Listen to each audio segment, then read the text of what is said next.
This is the Palin Update on Mama Grizzly Radio.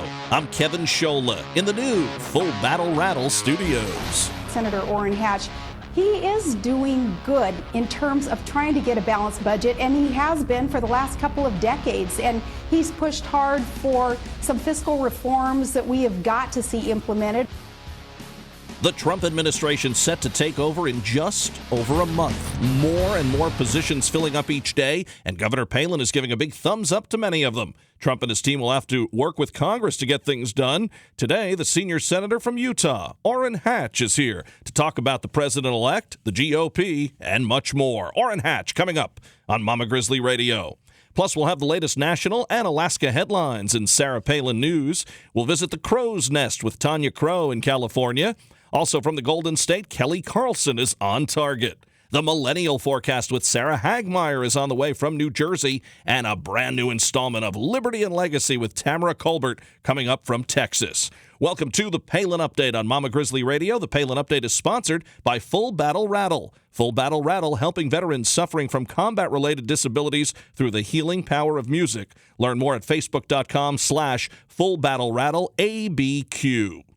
Orrin Hatch has been a friend to this show for years, and we're excited to have the senator back today. So much to discuss with one of the few incumbents that Governor Palin has endorsed over recent elections. Lots to talk about. And right now we do welcome Senator Orrin Hatch back to the Palin Update on Mama Grizzly Radio. Senator, thanks for joining us once again. Well, I'm happy to be with you. Just say hello to Mama Grizzly for me.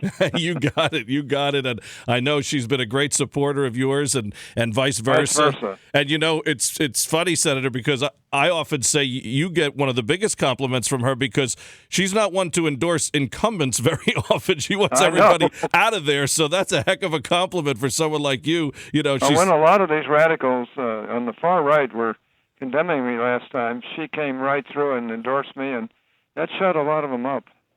Well, you know, speaking of radicals and far right and whatever you want to call it, I, thought of you right away with the whole situation in Utah where we had a candidate, if you will, an independent candidate. Really, all he wanted to do was hurt Donald Trump. But people were a little worried going into Election Day about what would happen in your great state. Could Donald Trump lose Utah, not to Hillary Clinton, but lose the state and then lose the presidency? But Utah came through. Were you worried at all about that? And were you pleased with how your Utah brethren came through? Well, a number of us really went to bat for Donald Trump, and I was pleased how they all came through. We had a big press conference, and that seemed to turn it around. I think McClellan is the name.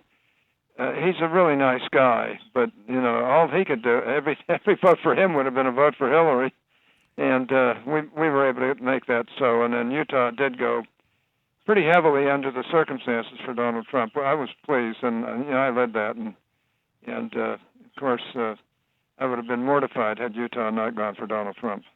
Now, here we have a Republican majority in the Senate, in the Congress, and a Republican president coming in, a first time in a long time. I mean, you got to be really chomping at the bit here to get to work because I know Americans are excited because there's a chance to really, really do some great things right now with people, getting along, cooperating, and doing what's best for the people. Well, I agree with that. The Senate, though, is sometimes the graveyard because sometimes we have to get 60 votes, and we've never come close to having 60 votes as far as the Republicans are concerned. But we're really excited about it, and I believe that Donald Trump is going to be able to do some good work with the Senate. The House, they just need 51%, and they can pass anything. But when it gets to the Senate, we've got to. I know that the Democrats are going to do everything, throw up every possible opposition they possibly can on everything that comes up. So we'll see what happens, but we think we can do okay. Now, as the whole Trump campaign evolved and started in the primary and then winning the nomination and moving forward to the general and then beating Hillary and now President-elect Donald Trump, Vice President-elect Mike Pence, what did you see as this went through the steps, Senator? And what have you learned about President-elect Trump and what makes you optimistic for a big-time 4 or 8 years coming up? Well, as you know, I was one of only two senators, Senator Sessions and myself, Sessions from Alabama and myself, who supported Donald Trump. Sessions supported him from the beginning. I began with Jeb Bush and then Marco Rubio. And Trump called me and said, "I'd like you to endorse me." I said, "You don't want me." I said, "I'm the kiss of death." I said, my two guys have gone down. He said, "I want you." I said, "Okay, you got me." And I've been with him from that time on. And frankly, I've been really impressed. The fellow is indefatigable. He doesn't ever seem to get tired. And where Hillary would hold one event a night, he was holding 5 and 6 a day. And that's hard to do. And to make all those trips, of course, having your own plane helps a little bit, but still, the man is indefatigable, and I think he's going to be an indefatigable leader. He's a very interesting man. Well, you make a great point as far as, you heard him use the term low energy for opponents, but that high energy of Donald Trump, I mean, that's tough to do what he's done if you're 20, let alone 70. And here he is out on the trail. I mean, what really, gave me huge optimism toward the end there was when I noticed he had a rally after midnight in Leesburg, Virginia, the closing days before Election Day. And I had fallen asleep. I was putting my daughter to bed, and I woke up and I looked on Twitter, and they said, "Here's pictures from the Trump rally." And I clicked on it thinking it was from earlier in the night. And here's a line of people stretched around the place on a Sunday night, on a school and work night, waiting in line to see him after midnight. So one, a credit to him, the Energizer Bunny, but two, the people who came out and supported him. I mean, there was definitely something going on there. And, everyone said, why are we hearing that Hillary's winning? Because clearly all the signs, all the stickers, and all the enthusiasm pointed to Mr. Trump. Well, yeah, but keep in mind, the Beltway people just felt there was no way Hillary could lose, and they were all predicting that she would win. I didn't think so. Deep down, I thought, Trump could really pull this off, and I was pulling for him every way I could. The interesting thing about him is that he never seems to run out of gas. He just keeps going, and if he can do half of what he said he wants to try to do, he's going to be one of the greatest presidents we've ever had. So I'm going to help him every step of the way. I just think he's a real breath of fresh air to this particular country at this time. This country's in real trouble. I think he's the kind of a guy that can get the business community working together and get our economy going again and get people back to work and at the same time create kind of an air of we can do it in this country that has been sadly lacking under the Obama administration. Senator, not unlike Vice President-elect Pence, I think you could really be that conduit that Donald Trump needs. We talked about Sarah Palin endorsing you, and usually she wants to get rid of all incumbents. You have that cachet, if you will, from those in Washington and also those outside. So I think that you could be, lend an ear and try to help out when things do get a little rough, say, between leadership and the president, President Trump. Maybe an Orrin Hatch is a guy who could come in and say, "Hey, this is what's best for the country. Let's talk, gentlemen and ladies, and get things done." You might have a huge role here. Well, we're already doing that, and I have to say that I happen to love Sarah Palin. I think she's a marvelous human being.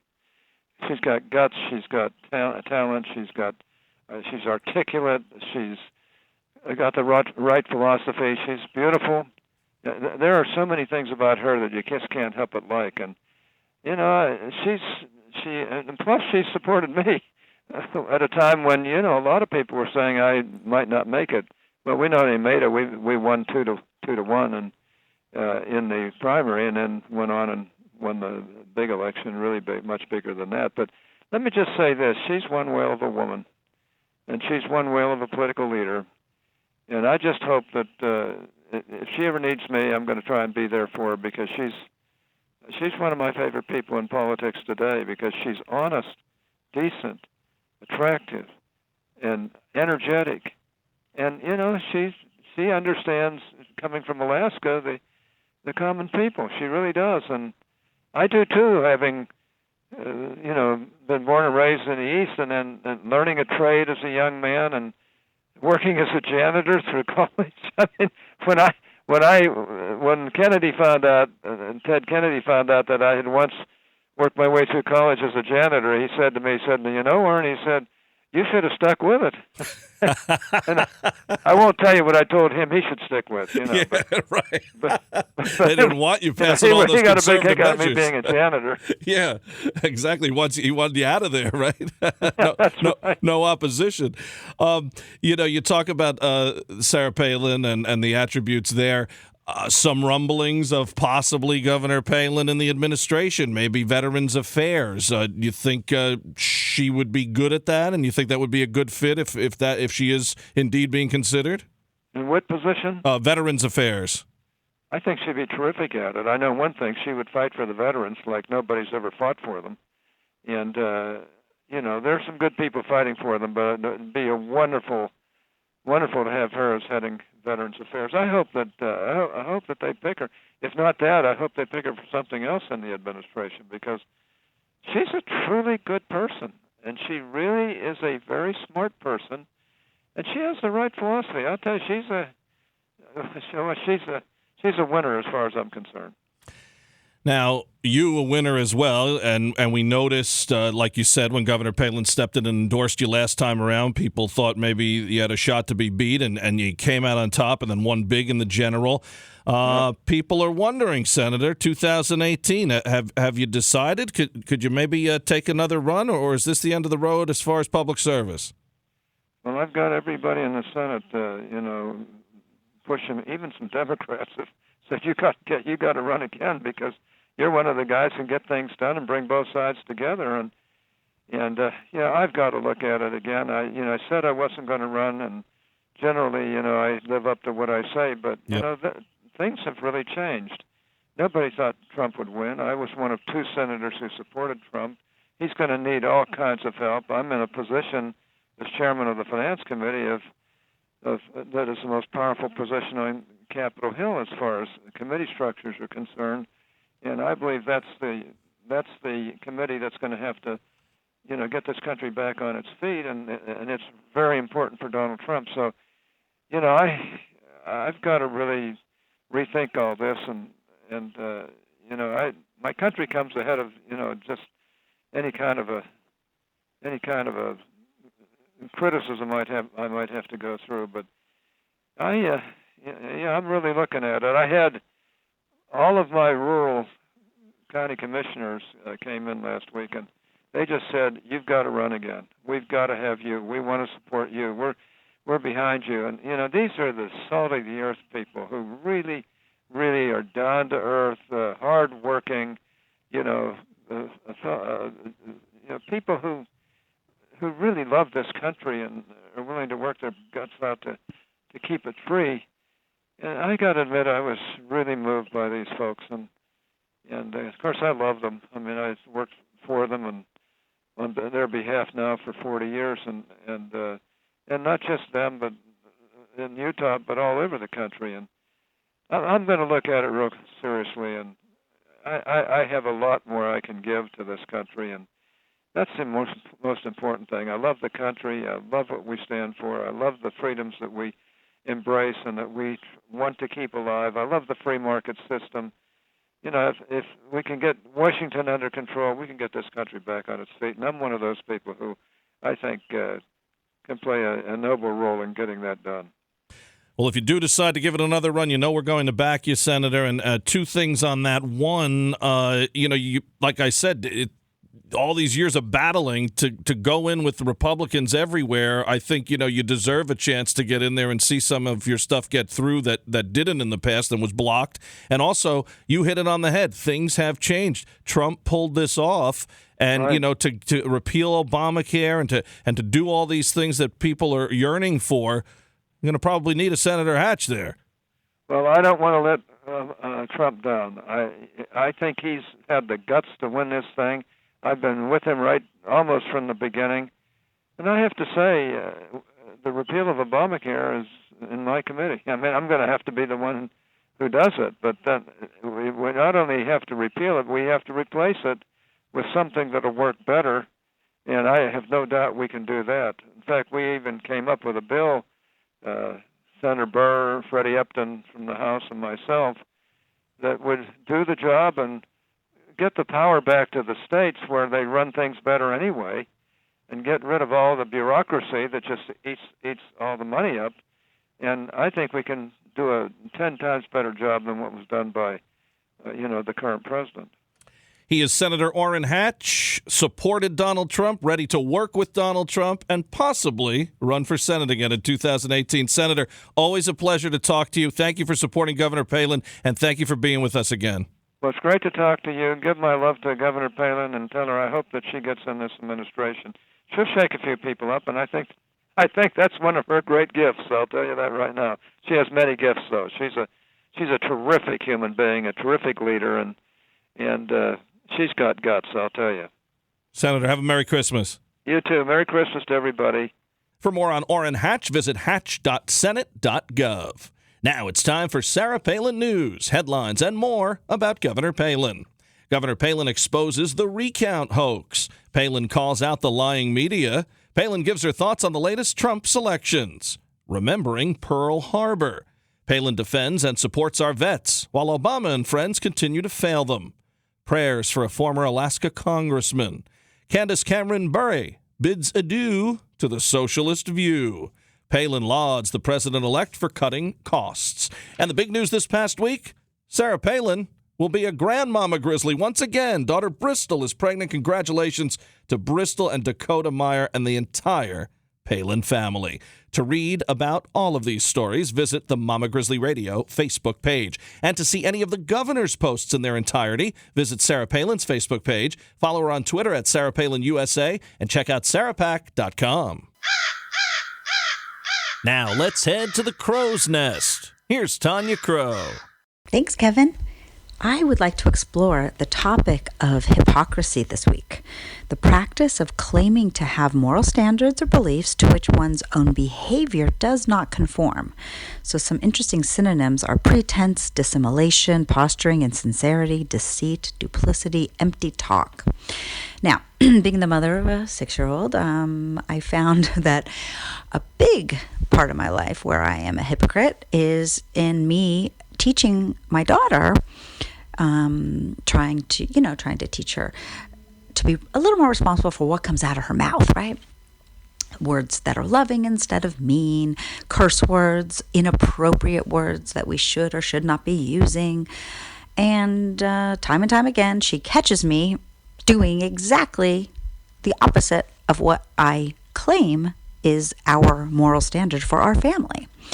So I know how easy it is to fall into hypocrisy, but as I explored the topic, I realized that what makes me hypocritical is subjectivity, right? When I'm in the moment, when I'm in my feelings or my opinions about something and I'm expressing from that place. And what helps me to be less hypocritical in that situation with my daughter and in other situations is bringing objectivity to the situation, being able to be capable of a bigger picture. And that comes with maturation. So as I'm teaching my daughter, and as she grows and she becomes more mature, I'm hoping that that objectivity is something that she can develop as a quality, so that when she's an adult, that's something that she can utilize and a quality that she can rely on, that will give her the ability to be more compassionate, to be more understanding, and in particular, to be more accepting. Now, I want to explore the acceptance aspect of that, which is, when it comes to a society that we live in this country, we have a moral standard or a belief that we're going to accept the election results of an electoral college system when it comes to the President of the United States. This year, 2016, there's a huge group of people that are having a really hard time, I think, with that acceptance. And the hypocrisy has been pretty unreal. And I'm finding that was expressed very clearly in a Facebook post that I read from a friend of mine who lives in Beverly Hills. She works in Hollywood, and she is university educated. And when she was confronted by another friend of hers who says, I know it's not a perfect system, but it's one of the most effective ways to have all the states matter, her response was, The point of the Electoral College system was never for all states to matter. The intention was to provide a fail-safe should the uneducated masses elect someone unfit for office, which, BTW, is exactly what happened. I know that feeling, don't get me wrong. In 2008, there were a whole nother group of people on the other end of the aisle that pretty much felt the same way about an elected candidate by the name of Barack Hussein Obama. But the acceptance of that election and our response and our acceptance versus the left's and the liberals' acceptance and response to this election when it comes to the winners and the losers and being on either the losing team or the winning team has been profoundly different, in my opinion. I didn't see much rioting going on our part in 2008. We pretty much just went back to the voting booth the next election that we had, which was 2010, and we continued in 2012 and 2014 and eventually 2016 to change the trajectory of the direction this country was going in. There's a lot of people that are trying to use an argument like you would in a football game of yardage, for instance. The losing team of a football game claim, well, we had more yardage. Well, that doesn't really matter. The yardage is irrelevant. The popular vote is irrelevant. That's not how you win this contest. You win by having the biggest score. I know how difficult it can be to change from a subjective reality to a more objective reality. It takes maturation. And I just hope for all peoples and all parties involved that that maturation goes to another level. You know, we're still growing up. We're a young country. We still have a lot of growing up to do. This is Tanya Crow with Mama Grizzly Radio. Tanya Crow on Mama Grizzly Radio. More from the Crow's Nest next week. Now, on target with Kelly Carlson. Thanks, Kevin. The reverse pickpocket. Now, one of the questions I get asked the most is, how do I get my wife or girlfriend interested in learning situational awareness? Now, this is a difficult one because most people that haven't had some kind of trauma or witnessed some sort of maybe a violent event don't feel the need for it. They don't necessarily believe that there are offenders around them or violence around them. So, if you're one of those people who are having trouble motivating somebody, I recommend the reverse pickpocket. This is a game we use. You can use this with your kids, and it is exactly what it sounds like. You take a playing card, you can write something on it, and you are going to stick it in somebody's pocket or their purse while they're holding the purse, or their backpack while they're holding it.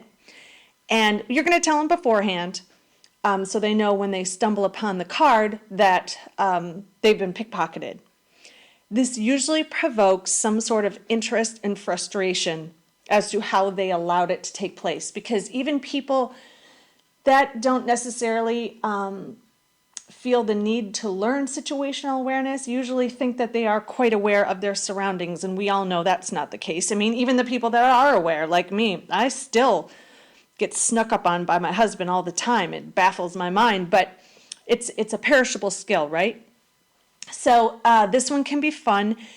It usually gives positive results, meaning people will be motivated and interested and provoked to learn a little bit more. If you want to make it a little more difficult, let's say your wife catches on and she's really good at it, instead of using the playing card, I recommend using a safety pin, not a straight pin, but a safety pin. And you have to pin that on them when they are unaware. It's more difficult, but if you want to make a more advanced game, I would definitely use the safety pin. So for those of you that have this issue, I recommend giving it a try and take it from there. This is Kelly Carlson with Mama Grizzly Radio. Tune in for more On Target next week. It's time for the Millennial Forecast.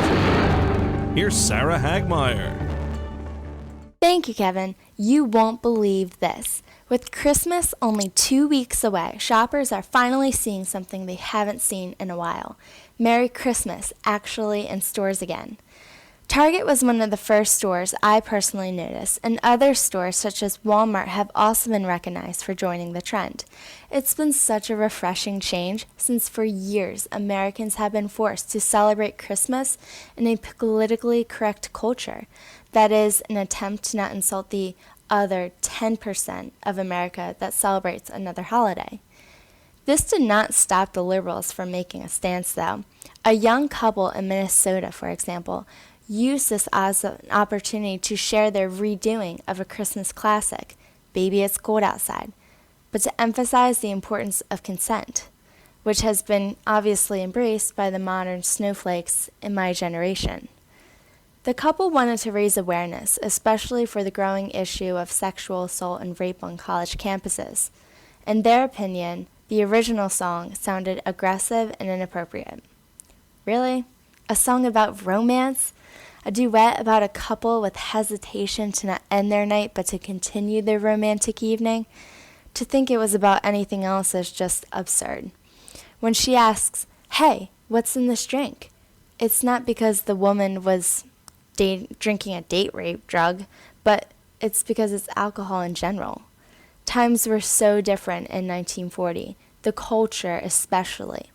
But millennials would never understand that. We can predict that there will be many other attempts by millennials to use this holiday season as a way to interject their opinions. For Mama Grizzly Radio, I'm Sarah Hagmer, and that was your Millennial Forecast. And next week, we'll have a new edition of the Millennial Forecast right here on the Palin Update.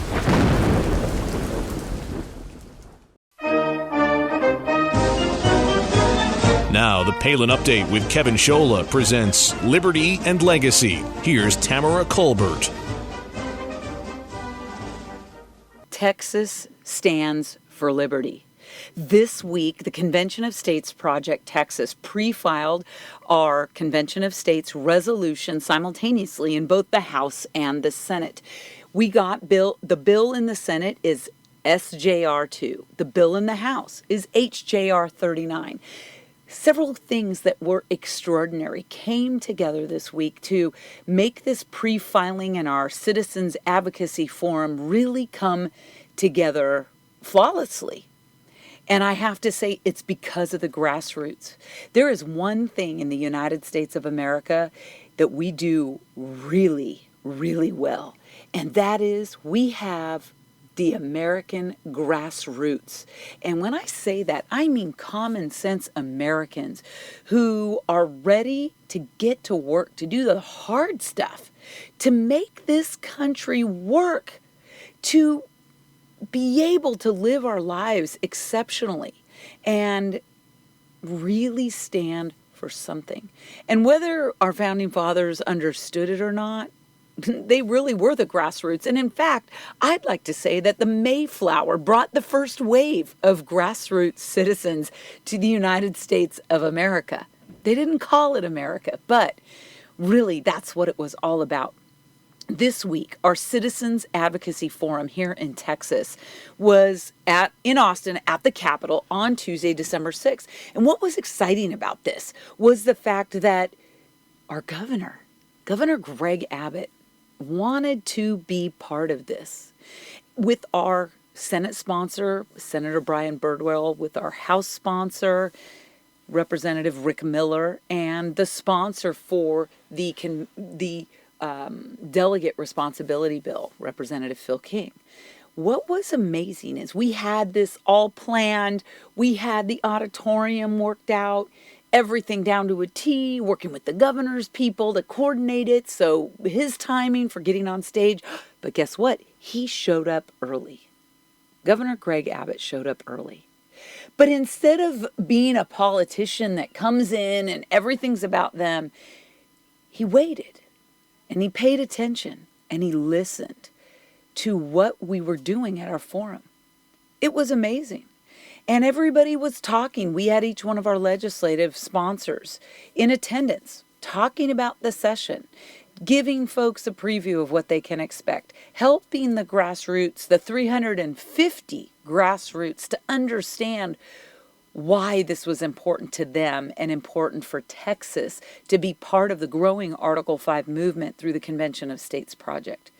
Really a spectacular day. I was so humbled because I got to be one of the MCs to open the advocacy forum and close the advocacy forum. And what was really a special moment was being able to be on stage with Governor Greg Abbott and just for a moment be able to thank him for what he has done for the grassroots. Not because we need him, but it really does help to have a big gun on your side.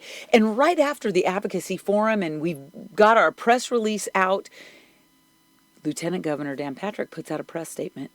He's behind us 110%. It's his highest priority in the Senate in 2017.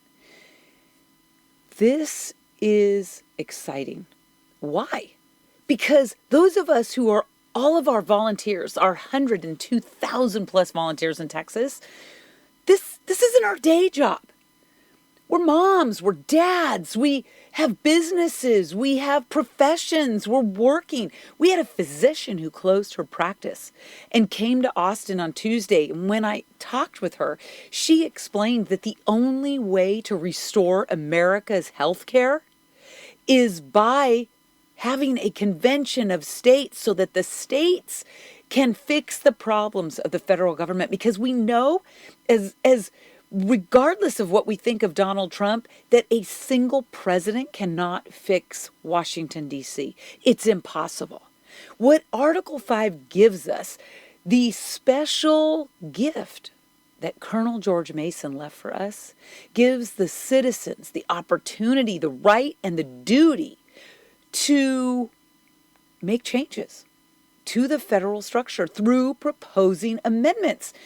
This is beyond brilliant. This is what makes America amazing, because no other nation in the history of the world operates from a position of self-governance where the individual is sovereign above the state, above the federal government.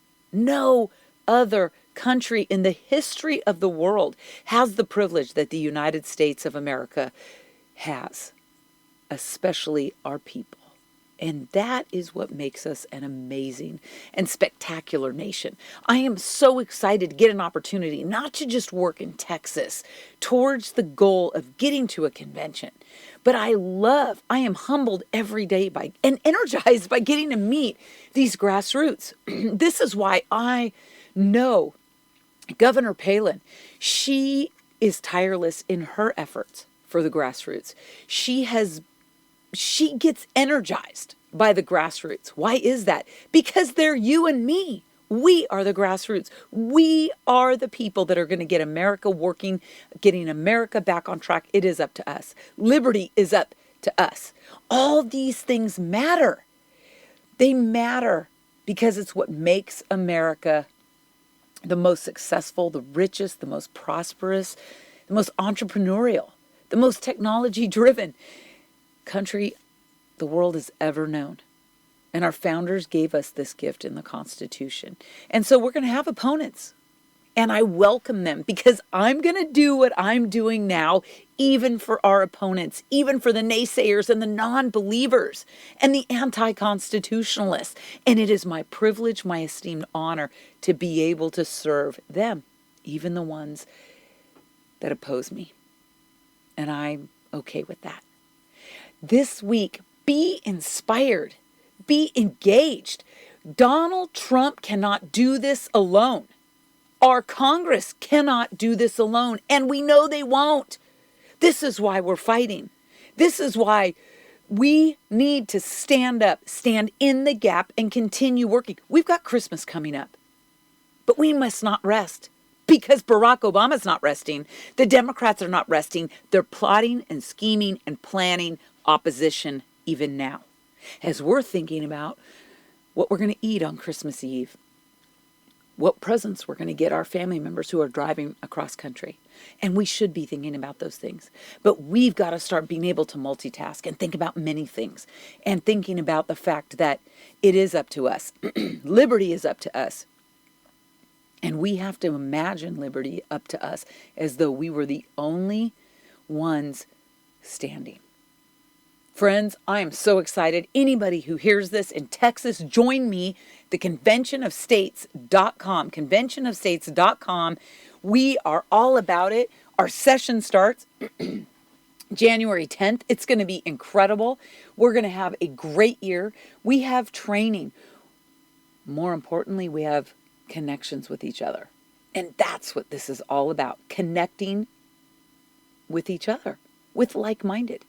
That's what Mama Grizzly's all about, connecting you with other people, connecting you with solutions, connecting you with people who are ready to go to stand up to save this nation. Thank you so much. I haven't said thank you enough to all of you listening today who take the time out of your schedule to listen to Mama Grizzly Radio. You are what makes America work. You are the fabric of our nation. I stand with you. I am proud to serve with you on the battlefield of ideas, the battlefield of solutions, and the battlefield to make America great again. Have a blessed week. Tweet me at Tamara Colbert, hashtag Mama Grizz Radio, 2 Z's, Mama Grizz Radio. I can't wait until January 20th. It's almost like Christmas coming again at the beginning of the year. Have a blessed week. I am Tamara Colbert for Mama Grizzly Radio. Tamara Colbert in Texas. Tune in for more Liberty and Legacy next week. And to learn about Convention of States, head to conventionofstates.com. The Palin Update, including Liberty and Legacy, the Millennial Forecast, On Target, and the Crow's Nest is on demand and available for download. So just head to mamagrizzlyradio.com, pick the show you want to hear, and you can listen anywhere, anytime. Well, that'll just about do it for this edition of the Palin Update on Mama Grizzly Radio. Visit mamagrizzlyradio.com for continuing coverage of Governor Palin. Also, like Mama Grizzly Radio on Facebook and follow along on Twitter at Mama Grizz Radio, at Kevin Scholla, at Tamara Colbert, at Tanya Yoga 13, at S Hagmeyer 2, and at FBR ABQ. And I'm doing some writing for Breitbart News. Go to Breitbart.com and search Kevin Scholla. I want to thank Tamara Colbert, Tanya Crow, Kelly Carlson, Sarah Hagmeyer, and everyone here at Mama Grizzly Radio. Thanks to Orrin Hatch, and thank you for listening today. A special thanks to our sponsor, Full Battle Rattle. Visit Facebook.com/Full Battle Rattle ABQ. The Palin Update is produced by Lena Anderson, the Andy L. Kramer, and Lori Ann Lewis. Please be sure to join us again next time for another edition of the Palin Update right here on Mama Grizzly Radio. I'm Kevin Scholla. Have a pleasant day.